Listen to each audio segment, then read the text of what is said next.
Je voudrais moi aussi me féliciter du succès de cette primaire. Je l'avais voulu.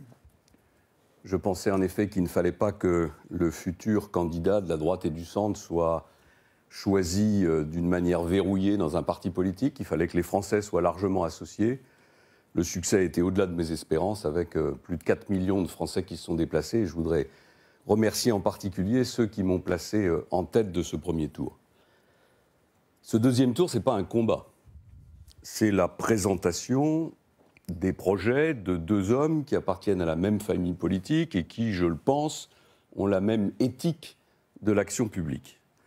C'est vrai que mon projet est plus radical, peut-être plus difficile.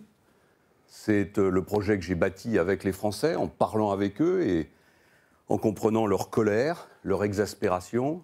C'est aussi un projet qui rompt avec une forme de pensée unique que j'ai vu se déchaîner depuis 4 jours, d'une manière qui aurait pu prêter à sourire si on ne parlait pas, en fait, de la souffrance des Français.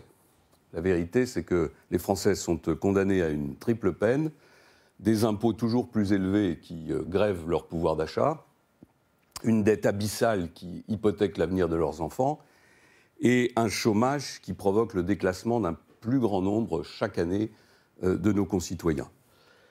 Mais ce débat ne doit pas être celui de la division.